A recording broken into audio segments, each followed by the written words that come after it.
Hey guys and gals, welcome to our fish aquarium video. I'm going to give you kind of a tour of what we have going on in our aquariums at this point. So we use it sitting here dealing with all our world problems. We're going to start off just showing you my little 10-gallon guppy tank. I got a Daniel in there with them, but it's a way that we get to play and show it to the kids, the process of fish having babies. It's pretty quick, pretty low tech. Just got a little pump on it. It's a 10-gallon tank with a heater and a couple of guppies that continue to breed. Once the guppies get big enough, they end up in the next tank here that I'll probably show you here.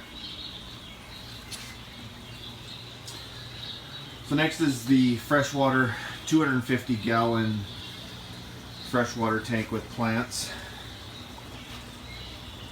Again, I have a sump in it that's a 55-gallon sump with it.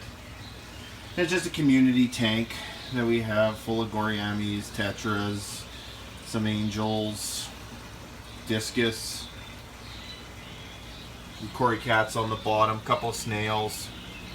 Just anything and everything that's non-aggressive.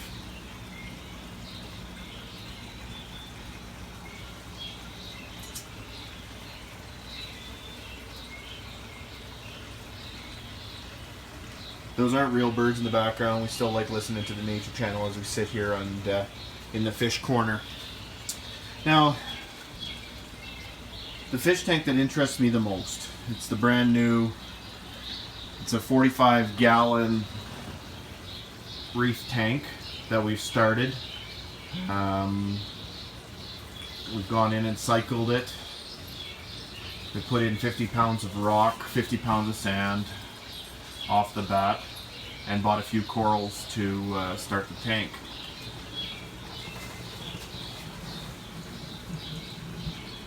So after the tank was cycled, we started putting in our invertebrates, the snails, a couple of hermit crabs. Overall, the snails have been doing a great job keeping the algae down for the most part. Not completely algae free, but by no means do we have any problems. Our newest addition would be this anemone, the bubble tip. Getting to learn lots about him. Came from a nice home, northern Alberta, and has been enjoying the tank. Got an acan here. My Duncan in the middle with a couple of zoas starting up on the top.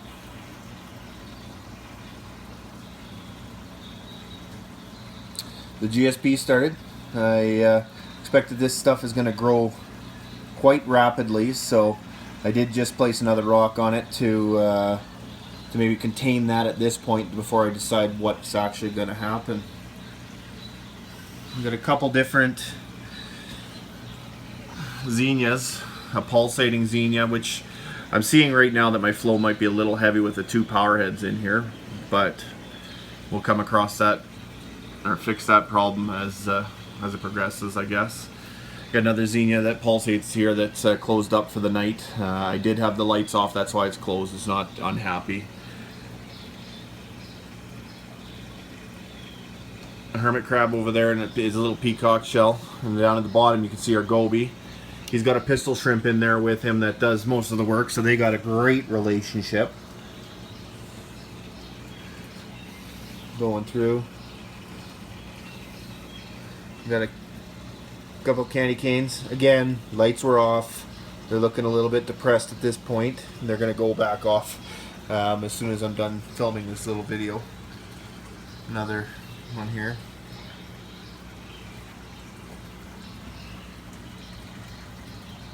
Again, not a whole bunch to show kind of on the back or the side here, but I am running the two different power heads, changing the flow every once in a while.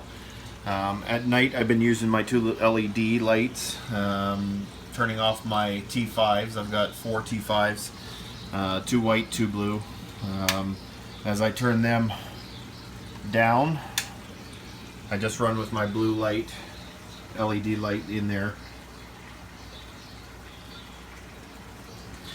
Still looks pretty cool.